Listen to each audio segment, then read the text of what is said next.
I'm sorry, I can't pay, young, single mother whispered to a stranger at the train station. Unaware he was a CEO millionaire looking for hope. The rain fell steadily on the crowded New York train station, each droplet tapping against the metal roof like a ticking clock counting down a moment of change. Amid the sea of coats and umbrellas, a young woman stood trembling near the ticket kiosk. Her name was Emily, 24, a single mother, and out of options. Her toddler, Lily, clung to her leg, shivering in a too-thin jacket as the cold wind whipped through the terminal. Emily pressed her hand into her coat pocket, fingers brushing a few crumpled dollars and some coins, not nearly enough for the train ride she needed. She'd spent her last real paycheck on rent, groceries, and Lily's fever medicine.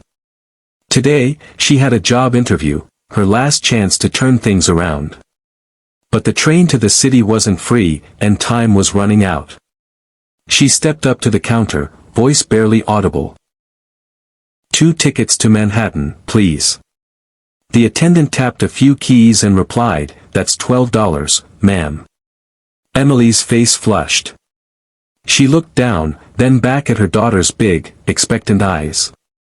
Her lips trembled as she turned to the man in line behind her, his overcoat pristine, briefcase polished, and shoes too expensive to step in puddles. "I'm sorry," she whispered, not meeting his eyes. I can't pay. I need to get to the city. I have a job interview, and, my daughter's cold." She didn't know he was Michael Grant, CEO of a billion-dollar tech company, standing there without his usual entourage. He had come alone today, searching for something he couldn't name. His wife had passed away a year ago. Since then, the boardrooms and quarterly reports felt hollow. He'd built an empire, but he couldn't remember why. And then Emily's voice cracked through his thoughts like a note of honesty in a world full of noise. He looked at her, really looked. Wet hair clinging to her face, shoes soaked through, hands shaking not from fear but from holding on to dignity. A young woman who had every reason to give up, still standing straight for her child. Without a word, Michael stepped forward and handed the attendant his card. 2 round-trip tickets to Manhattan, he said. And a hot drink for the little one. Emily's eyes widened. "No, please, I can't accept." "It's nothing," he interrupted softly, smiling down at Lily. "Everyone deserves a chance to try." Tears pooled in her eyes. "Thank you. You don't know what this means." Michael gave a gentle nod and turned away. But something tugged at him. As the train screeched into the station, he found himself sitting across from the woman and her daughter. They talked. She told him about working 2 jobs before the pandemic, about losing them both, about the nights she read stories to Lily by flashlight to make the darkness feel safe. He listened, really listened. For the first time in a long while. "What's the interview for?" he asked. "A receptionist position," she replied, clutching her resume. "Not glamorous, but I just want to start somewhere." Michael studied her, intelligent, resilient, kind.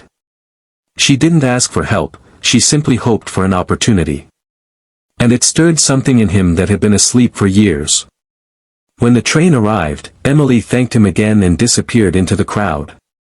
He didn't even get her last name. But he couldn't stop thinking about her. The next morning, his assistant entered his office, holding a resume left anonymously at reception, slightly wrinkled, but neatly typed. His assistant raised an eyebrow. "Someone dropped this off. Said you'd want to see it." Michael scanned it. Emily Rose Bennett. The name clicked like a puzzle piece falling into place. He didn't just hire her as a receptionist. He offered her a position on his personal team. Starting as an office manager with full benefits and childcare assistance. "She's the kind of person I want representing this company," he told HR, because she understands what most of us forget. Months passed. Emily thrived. Her ideas improved efficiency. Her kindness transformed the atmosphere. One afternoon, Michael called her into his office. "Do you remember the train station?" he asked with a smile. She laughed softly. Every day. I was looking for something that morning, he admitted. I thought it was business inspiration, but it was something deeper. Thank you, for reminding me what matters. Emily blinked back tears. And thank you, for giving me more than a job. You gave me my life back.